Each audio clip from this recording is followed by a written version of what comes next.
नमो वरिहन्ताणं नमो सिद्धाणं नमो आयर्याणं नमो वज्रायाणं नमो लोये सवसाहूणं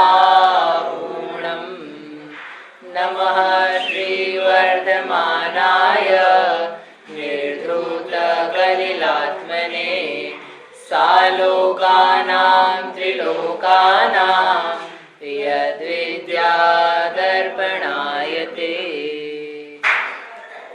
ये मांगलिक ग्रंथ है श्री रत्नकरण शावकाचार्य, इसके रचयिता आचार्य भगवान श्री समंत भद्र स्वामी हैं। इसमें 7 अधिकारों में से पहले अधिकार में सम्यक दर्शन के 8 अंगों का वर्णन है। उसके बाद में आचार्य देव ने दिखाया कि 8 अंगों में प्रसिद्ध कौन कौन हुए, उनकी प्रसिद्धि के माध्यम से हमको कैसे अंग होते हैं और क्या उनका पालन किया जाता है ये समझ में आता है। तो कल अपन ने देखी थी किसकी कहानी, कल किसकी देखी थी? बोलो भाई, कोई तो बोलो। पर किसकी देखी थी? अनंग अंजन ज्योति और अनंगमती की। अनंगमती हो गई थी पूरी? नहीं, अनंगमती क्या? अनंतमती वो एक अनंग धरा है, अलग है। अनंतमती क्या देखा था उसमें? अनंतमती कहानी में क्यों दिव्यांशी याद है? कल देखा था ना, बोलो। वो जो अच्छी बात है, आप लोग हंस कर अच्छा खड़े होके बताना चाहिए, नहीं बैठ के बताता। 8 साल की जब वो बच्ची रहती है, जब उसने एक ब्रह्मचारी व्रत लिया था, फिर वो जब बड़ी हो गई तो उसके माता पिता ने बोला कि तुमको अब शादी करना पड़ेगी। तो उसने मना कर दिया कि मैंने ब्रह्मचारी व्रत लिया था इसलिए मैं शादी नहीं करूँगी। तो फिर एक ऊपर से आकाश जा रहा था। आकाश नहीं, विद्याधर। आकाश तो हमेशा रहता ऊपर।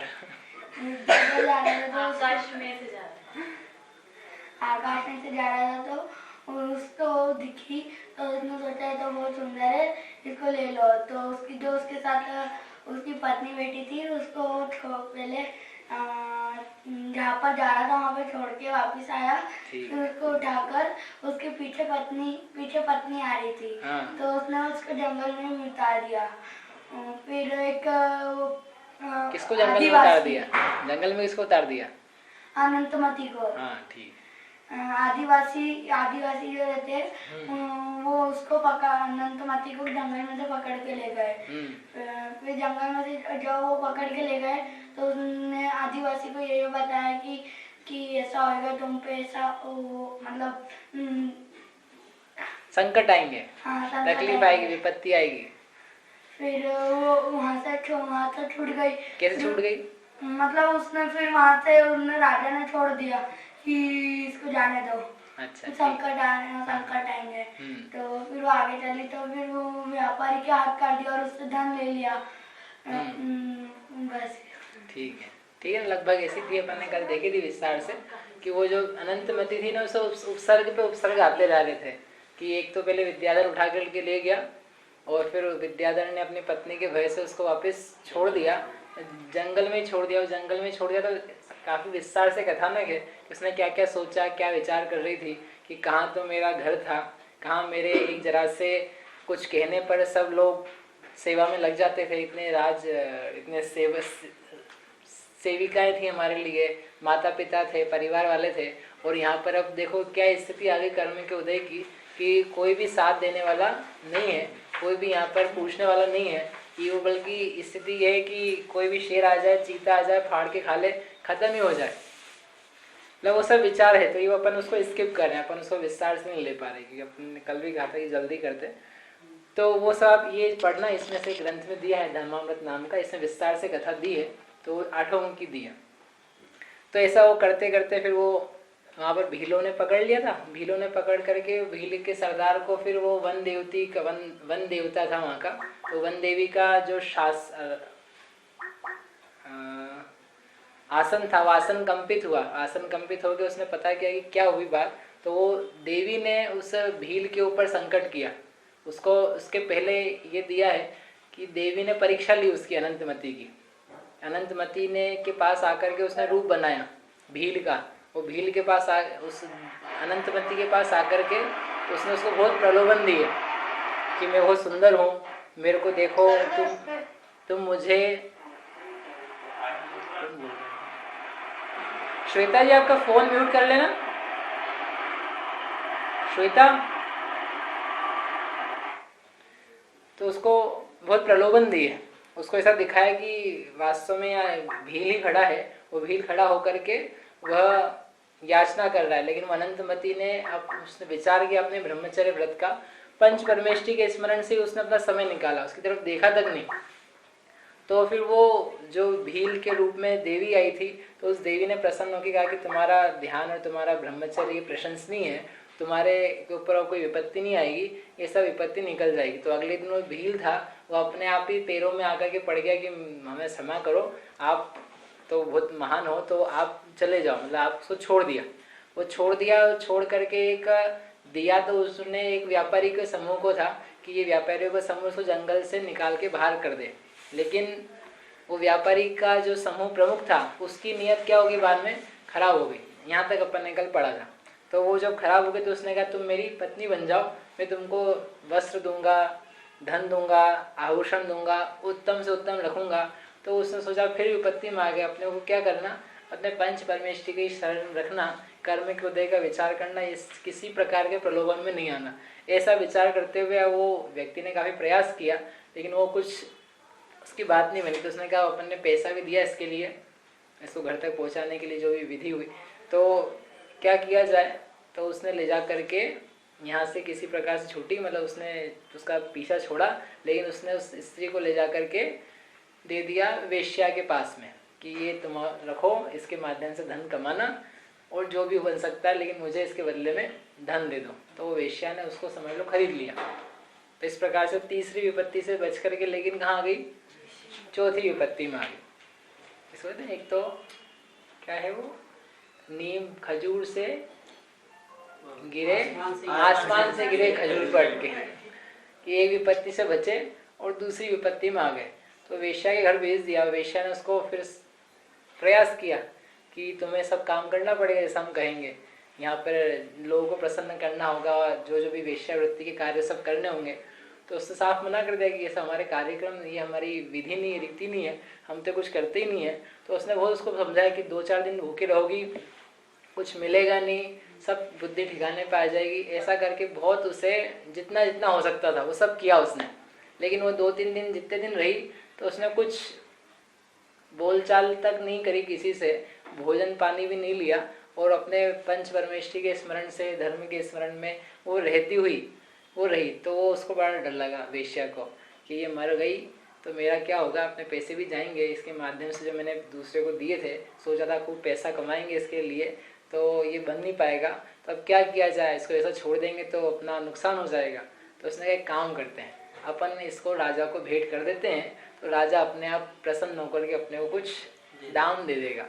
तो वो उसको वहाँ से निकाल करके राजा के पास ले गई, और राजा के पास जाके कही कि ये मेरे पास सुंदर स्त्री रत्न आया है, ये आपके लिए योग्य है, ये हमारे वहाँ रहने लायक नहीं है इसलिए, लेकिन मैंने इसको थोड़ा धन दे करके दिया है, आप जो योग्य समझे इसको अपने पास रखिए और आपको जो योग्य लगे आप करो। तो राजा ने उसको देखा तो काफ़ी सुंदर रूपवती थी। तो राजा ने कहा ठीक है, इसको हम रख लेते हैं, और उसको बहुत सारा धन दे करके विदा किया। किसको, वो वेश्या। तो यहाँ पर आकर के फिर से वो राजा के पास एक आके फंस गई। राजा के पास आ गई तो राजा ने कहा कि अब तुम मेरी पत्नी बनो। जो देखे वो देख करके, मतलब रूप भी हो कभी तो रूप भी अपने लिए कितना घातक बन जाता है।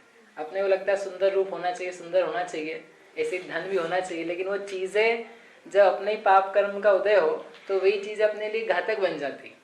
एक गुलाब का फूल है, यूँ वो अच्छा है, लगा हुआ है, लेकिन उसकी जो सुंदरता है उसके कारण से उसको तोड़ लिया जाता है। तो वो ऐसी सुंदरता है जिसके कारण से क्या हो जाता है, स्वयं का घाती हो जाता है। ऐसे ही धन बहुत हो जाए, लेकिन धन बहुत होकर के करा क्या कि उसके माध्यम से अपने ही प्राण संकट में पड़ जाए, कोई अपहरण करके ले जाए, अन्यथा दुर्व्यसनों में फंस जाए तो उस धन से ही अपना नाश हो जाए। इसलिए अति किसी की भी हो और उस समय अपने को धर्म का विवेक नहीं हो, बुद्धि नहीं काम करे, तो वो सब की सारी चीजें अपने लिए दुष्कारण बनती है, दुख के कारण बनती है, ऐसा जानना चाहिए। तो वो राजा ने देखा, राजा ने देख करके काफी उसको कहा, और राजा उसकी खूब, वो चुपचाप बिल्कुल मौन से समझो ध्यान ही करती रही, पंच परमेष्ठी का स्मरण करती रही। तो राजा उसके ऊपर खूब गिड़गिड़ाए, उसके हाथ जोड़े कि तुम मेरी इच्छाओं की पूर्ति करो, तुम मेरी पत्नी बन जाओ, मैं तुमको पट रानी तक बना दूंगा, राज्य का राज्यपद तुम्हें मिल जाएगा, सबसे महान कहलाओगी। उसको फिर गुस्सा भी आया, वो कोई जवाब ही नहीं देते, उसको लगे कैसी मूर्ख औरत है। तो उसकी जितनी सेवी दूसरे नौकरानी वगैरह थी, उसने भी उनको वो समझाया, उस महिला को, अनंतमती को, कि तुम इसकी बात मान जाओ, राजा नहीं तो ये कुछ भी कर सकता है, क्रोधित हो गया एक बार तुम्हारे प्राण ले लेगा, तुम्हारे साथ कुछ भी अत्याचार कर सकता है, जाति कर सकता है, ये बहुत समर्थ है। दिन रात उसके ऊपर इस प्रकार के उन लोगों ने प्रयास किए।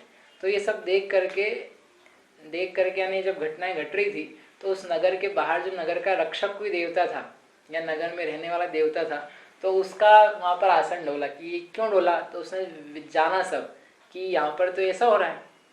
इसी के बीच में जब वो मना रहे थे ना उसको, तो जब राजा को गुस्सा आया था तो उसकी पिटाई करना भी चालू करवा दिया था उसने कि सुन नहीं रही कोई बात, इसको पिटो। तो जितने नौकर नौकरानी राजा सेनापति वगैरह थे, उसको कोई भी आता जाता, कोई मुक्का मारे, कोई चाटा मारे, कोई पैर से मारे, ऐसा भी सब चल रहा था। इतना में उसका वहाँ आसन कांपा था। तो वो आया, उसने कहा कि ये भोली सी लड़की है, स्त्री है, इसका कोई अपराध भी नहीं है और ये सब इसको पीट रहे हैं, ये अपने व्रत में कायम है, तो इसलिए इसका कोई दोष नहीं है, फिर भी इसके ऊपर ये ऐसा कर रहे हैं। तो उसको बहुत क्रोध आया और क्रोध में उसने जितने लोग पीट रहे थे, मार रहे थे, उनके ऊपर ही मार बरसाना चालू करी, लेकिन दिख नहीं रहा था वो। तो जितने सेनापति था, कोई राजा था और उसके नौकर थे, उनको समझ में नहीं हो क्या रहा है, मार पड़ रही सबको और दिख नहीं रहा है। अदृश्य के व्यक्ति काम करते ना जैसे, तो वो देव था, तो देव तो अदृश्य भी हो जाते हैं। तो हो करके ऐसा करने लगा, तो वो किसी को समझ में नहीं आया। तो आकाशवाणी हुई थोड़ी देर बाद कि तुमने इस स्त्री को परेशान किया है, यह व्रत सहित है और किसी को चाहती नहीं है, पर वस्तुओं को, पर पुरुष को, और तुम व्यर्थ में इसे परेशान कर रहे हो। जब तक ये राजा गिड़ा करके उससे क्षमा नहीं मांग ले, तब तक ये तुम्हारी दुर्दशा बनती रहेगी, नहीं तो तुम्हें इस विपत्ति से यानी मार से बचाने वाला कोई है नहीं। तो राजा को समझ में आया कि अपन ने जरूर कुछ गलत कर दिया है, इसको अपनाने का भाव ला करके पाप रूप परिणाम करके अच्छा नहीं किया। इस भाव से फिर वो अपनी बड़ी जो पट्ट रानी थी उसको साथ लेकर के उसके पास गया, उसकी पूजा करी, और पूजा करके फिर उसका उपसर्ग बंद हुआ। उपसर्ग यानी उनको लोगों को जो मार पड़ रही थी, और फिर उसने कहा कि अब आप पधारो यहाँ से। तो वहाँ से निकल करके फिर वो वहाँ पर आरिका इकाई कमल श्री, आरिका का नाम था कमला श्री या कमल श्री आरिका। तो वहाँ पर वो कमल श्री आरिका जो थी वहाँ पर आई, तो कमल श्री आरिका के पास में चली गई। व्रत नहीं लिया अभी उनके पास ही रहती थी शाविका के रूप में, वन से जहाँ भी रहती थी साथ में, तो गांव में आ जाती, नगर में आ जाती, उनके साथ रहते हुए शाविका के व्रत पालन करती। ये सब यहाँ पर अब इसके बाद कोई उपसर्ग नहीं हुआ, ये आरिका आश्रम में आ गई, वहाँ रहने लगी। फिर वो जो इनके माता पिता थे जो इनके लिए विलाप कर रहे थे, वो घूमते घूमते, इनके रिश्तेदार इसी नगर में रहते थे जहाँ पर ये रह रही थी, तो वो घूमते घूमते आ करके वो अपने साले को कह रहे थे कि मेरे साथ ऐसा, मतलब अपनी लड़की जो थी वो चली गई, वो उसको शायद उठा करके ले गया, अपहरण हो गया, पता नहीं कहाँ होगी, कैसी होगी, ये सब बता रहे थे। और फिर वो मंदिर वगैरह होकर के आए, तो वापस आए तो घर के बाहर चौक पूरा हुआ था, यानी समझ लो रंगोली बनी हुई थी। चौक पूर्णा यानी रंगोली या उससे सजावट करना आंगन की, तो वो किया हुआ था। वो देखते से ही उसको बहुत अपनी बच्ची की याद आ गई।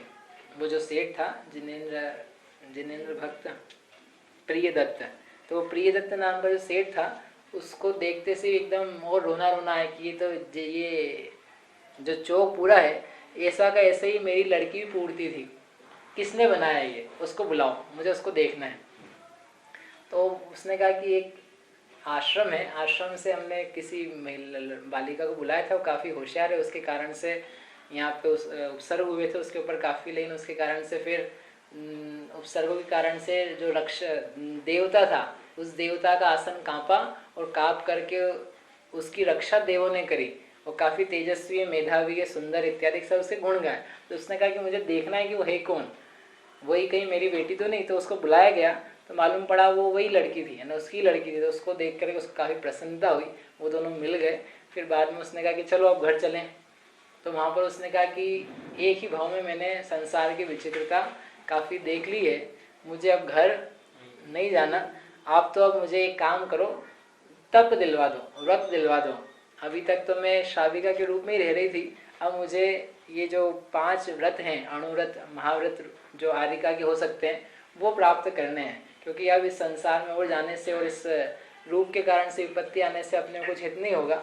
ऐसा कह करके उसने, माता पिता ने समझाया, वो साले जो जिनके यहाँ रह रही थी, आई थी, उन्होंने समझाया, लेकिन उसने कहा मुझे नहीं रहना। व्रत तो पहले से था ब्रह्मचर्य। तो उसने व्रत ले लिया, व्रत लेकर के तप किया, तप धारण करके समाधि पूर्वक मरण करके वह 12वें स्वर्ग में देव बन गई। और बाद में फिर मोक्ष चली जाएगी, अभी नहीं गई। इस प्रकार के नीकांक्षित के अंतर्गत जो अनंतमती प्रसिद्ध हुई, उसकी कथा है। अब आपको ये बताना है कि इसमें नीकांक्षित का क्या रोल है। नीकांक्षित का अर्थ क्या बताया था? नीकांक्षित यानी जो सुख है उस सुख में अनास्था होना, ऐसा है ना। कर्म परवशे शांते दुखे रंतरितोदये पाप बीजे सुखे नास्था श्रद्धानम कांक्षणा स्मृता। ये अनाकांक्षणा यानी नीकांक्षित सुख का अंग का स्वरूप कहा था। जो सुख है सांसारिक सुख, उस सांसारिक सुख में अनास्था होना, क्योंकि वह पाप का बीज है, कर्म के पराधीन है, दुखों से मिश्रित है, इसलिए ऐसे सुख में बुद्धि नहीं हो सकती किसी भी बुद्धिमान की। इस प्रकार के सुख को दूर ही रहना, उसकी इच्छा ही नहीं होना, उसको नीकांक्षित उत्कृष्ट रूप से कहा था। तो उस नीकांक्षित का इस अनंतमती से क्या संबंध है? वो राजा, और राजा के अभी गई तो उसको सब सुख मिल ही रहते ना, पर उसने नहीं लिया, उसने मना कर दिया। ठीक है, एक तो ये है, सही है ना। राजा के पास गई तो राजा ने उसको कहा था कि हम तुम्हें सर्व प्रकार से सुविधा संपन्न रखेंगे, पट्ट रानी का पद भी देंगे, जो सबसे अग्रणी हो सकती है पत्नी, उसका पद देंगे। फिर भी उसने उस भोग की आकांक्षा नहीं करी। उसके अलावा जब भील के वहाँ थी तो भील ने भी इसी प्रकार का उसको प्रलोभन दिया था, उसकी भी उसने वांछा नहीं करी।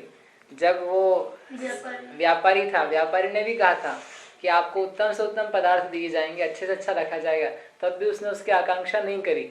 और हर पद पर उसने ये नहीं देख सोचा कि मुझे भोग कैसे मिल जाए, मैं कहाँ जंगल में भटक रही हूँ, इससे अच्छा तो घर ही था। क्योंकि यदि ऐसा भी एक भाव पैदा हो जाता तो जैसे ही कुछ साधन सुविधाओं के मिलते तो वो उसमें लग जाती कि ठीक है, कोई बात नहीं, अब कोई है नहीं अपना साथी, तो किसी के साथ विवाह कर लिया जाए। अब ठीक है, व्रत लिया था तो लिया था, नियम पालन करेंगे तो एक ही तो विवाह कर रहे हैं, कोई ऐसा भी नहीं कि बार बार किया जा रहा है। तो वो उस सुख की वांछा से युक्त नहीं हुई, ये बताने का मतलब है। सामान्य परिस्थिति में लोगों की खूब इच्छाएं होती सुख की। हम यदि अपना जीवन देखें तो थोड़े से में ही अभी ये खा लें, अभी ये देख लें, अभी इस वस्तु को प्राप्त कर लें, ये कपड़े पहन लें, ऐसे जेवर आ जाएं, ऐसे वस्त्र आ जाएं, ऐसे नाना प्रकार की इच्छाएं वैसे ही चला करती है। इच्छा चलती कि नहीं, कुछ कुछ प्राप्त करने की, देखते रहने की, घूमने फिरने। तो जीवों को बिना किसी दुख की इतनी इच्छाएं हैं। लेकिन ये जो अनंतमती थी, इसको इतनी विपत्तियां आई, इतनी प्रतिकूलताएं आई, फिर भी उसने भोगों की इच्छा नहीं करी। उसने ये नहीं चाहा कि मुझे भोगों की प्राप्ति हो जाए, मुझे अनुकूलताओं की प्राप्ति हो जाए। इतना तो भाव रहा कि ये मेरा जो शील है, मेरा जो व्रत है, ये पालन होता रहे, इसमें कहीं भंग नहीं हो जाए, मेरे शील के ऊपर कोई आँच ना आए, लेकिन मुझे कुछ भोगों की प्राप्ति होवे, सुख मिले, राजमहल मिले, वस्त्र नए नए मिले, जीवन मिले, इस प्रकार के भाव नहीं पैदा हुए। इसलिए आचार्य ने अनंतमती ऐसे उपसर्ग सहित जो थी, अनेक विपत्तियों से युक्त थी, उसको नीकांक्षित अंग के अंतर्गत याद किया कि ये नीकांक्षित अंग इसके पाया गया। इतनी प्रतिकूलताओं में बुद्धि पैदा नहीं होगी इस प्रकार की भोगों की, कितनी बड़ी बात है। अनुकूलताएं, आपको ये भी कहें कि आपको राजा बना देते हैं, आप इतना सा काम कर दो, एक चींटी को ही मार दो, एक उदाहरण के लिए, तो शायद अनेक जीव तत्पर हो जाएंगे कि एक ही तो, ज्यादा नहीं, एक ही को मारना है। अब ऐसे ही मर जाती है अपने चलते चलते बहुत सारी, तो एक को मार देंगे, उसके बदले में यदि अपने को राज्य मिल रहा है तो कितने लोग तैयार नहीं हो जाएंगे। अब हम पूछ नहीं रहे किससे कौन कौन हो जाएगा। राज्य नहीं मिल जाए, राज्य आपको लगे कि कहाँ राजा का राज्य, लेकिन 1 करोड़ रुपए दे देंगे, 1 अरब रुपए दे देंगे, तो कोई व्यक्ति उसके लिए तैयार नहीं हो जाएगा। मतलब इतनी सी चीज के लिए मतलब ये हम कर देंगे, एक जीव की हिंसा कर सकते हैं। तो जिसमें कि अभी कोई धन की आवश्यकता नहीं पड़ रही है, जितना अपने पास है उतना अपने लिए समझो पर्याप्त है, अपना काम भी चल ही रहा है, उसमें भी लेकिन भोगों की वांछा इतनी ज्यादा है कि कुछ भी पाप करने के लिए रेडी हो जाता है व्यक्ति, अधर्म करने के लिए तैयार हो जाता है, नियम छोड़ने के लिए तैयार हो जाता है।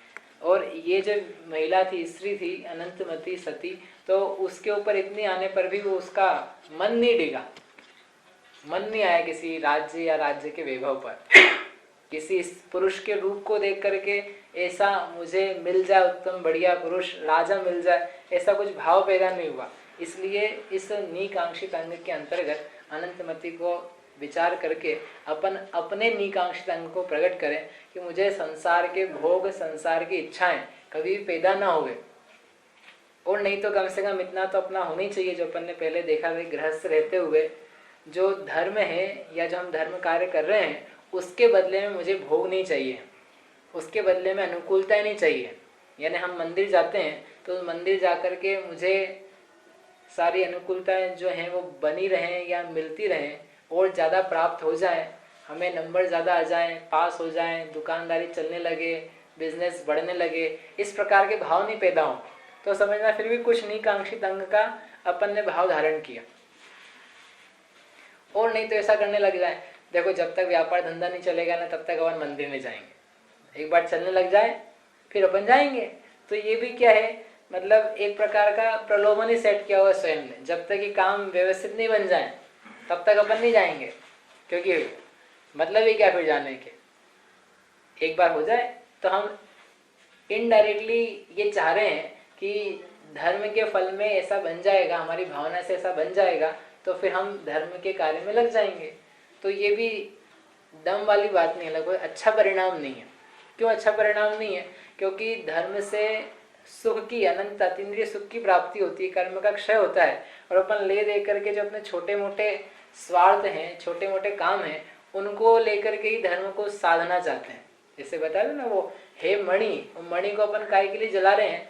ईंधन के लिए। हीरा हो, हीरा को काय के लिए जलाया जाए? ईंधन के लिए। यानी रोटी पकानी थी, उसने कहा और कुछ नहीं है तो एक काम करो, इसको ही जला दो। कार्बन ही हीरा भी, तो वो भी जल जाता है, ईंधन के रूप में प्रयुक्त हो सकता है। तो किसी को नहीं पता हो तो हीरे को ही जला दे तो कितना बड़ा मूर्ख कहलाएगा। नहीं, लेकिन काम तो किया ना उसने, कम से कम रोटी तो पक गई उसकी, कि रोटी तो पक गई, लेकिन ये जानता नहीं कि हीरा था, इससे क्या कितनी रोटियां मिल जाती तुझे, पकी पकाई, कितना भोजन मिल जाता, वो नहीं जानता। वो बिना विचारे उसने ऐसा किया। ऐसे के ऐसे ही ये धर्म है रत्न के समान। इस धर्म रूपी रत्न से क्या मांगा कि मेरा घर गृहस्थी, व्यापार धंधा, रुपया पैसा, शरीर के रोग आदि सब ठीक ठाक चले। तो महान चीज से क्या मांगा? ये ईंधन के जैसा बहुत जरा सा मांगा, तो मिल जाएगा। जैसे वो हीरे को जलाया था ईंधन के रूप में, तो रोटी तो सिक गई थी, उसका कोई मना नहीं है, लेकिन बुद्धि नहीं रही। बिना बुद्धि का काम है। ऐसे महान जिन धर्म, जिन रत्न को पाकर के भोग उससे मांगे जाएं, तो भोग का हम क्या करेंगे? फिर वो आएंगे, हमको चाहिए तो शरीर, तो आप दूसरे सब काम कर तो रहे हो। गृहस्थ में रहता हुआ व्यक्ति इतने सारे काम कर तो रहे, तो भोग के लिए हो तो रहे सब चीजें, उसके लिए धर्म को क्यों बीच में लाते हो? धर्म से तो जो अपनी आत्मा का हित हो सकता है वो करो ना। अपन ये चाहें कि मंदिर हम जाएं और मंदिर जाकर के उसके बदले में क्या हो जाए? अपन पास हो जाए, ठीक है ना? क्यों दिव्यांश? अपन मंदिर जाएं, मंदिर जाके क्या चाहें? कि पास हो जाए हम। तो ठीक है कि गलत है? इसलिए अपन मंदिर जाए तो गलत बात है कि सही बात है? क्यों कासवी? समझ में नहीं आया? समझ में जाना चाहिए कि नहीं मंदिर अपने को? किसके लिए? ताकि अपन पास हो जाए। हाँ, प्रदर्शन करेंगे और फिर एग्जाम में पास हो जाएंगे। इसके लिए मंदिर नहीं जाया जाता है। एग्जाम में पास अपन अपनी पढ़ाई से होंगे। पढ़ाई करोगे तो आप पास हो जाओगे, पढ़ाई नहीं करोगे तो फेल हो गए। इसके लिए भगवान को बीच में क्यों ला रहे हो? ऐसे ही किसी को पैसे कमाना है, पैसे चाहिए, तो भाई उसके लिए मेहनत करो। मेहनत करोगे तो पैसे आ जाएंगे, जितना जैसा पुण्य का उदय होगा और आपकी मेहनत होगी उसके अनुकूल संबंध बन करके आ जाएंगे। इसके लिए बेचारे भगवान को बीच में क्यों जबरदस्ती ला रहे हो? तो हम तो जाते इसलिए हैं, तो नहीं जाएंगे फिर अब कि जाना, मंदिर तो जाते रहना, पूजा पाठ करते रहना, लेकिन हमारे प्रयोजन जो विपरीत थे उन विपरीत प्रयोजनों को कैसा बनाना? सम्यक बनाना। इनसे जो उत्तम वस्तु प्राप्त हो सकती है वो प्राप्त करना। रत्न द्वीप में जाकर के भी यदि अपन कोयले उठा लाएं तो कितना बड़ा बुद्धिमानी का कार्य किया अपन ने। ऐसे अपन जिन मंदिर जो रत्न द्वीप है, रत्नत्रय देता है, सम्यक दर्शन ज्ञान साहित्य देता है, जन्म जरा मृत्यु का नाश जिससे हो जाता है, उसके पास जाकर के थोड़े से रोग और ले आए, इच्छाओं के रोग, भोगों के रोग, शरीर के रोग, तो तुमने क्या बुद्धिमानी करी? जिससे अगर लौकिक लोग ही होशियार है। इसलिए निकांक्षित अंग ये अपने जीवन में इतने रूप में तो कम से कम सभी जीवों में प्रकट होना चाहिए।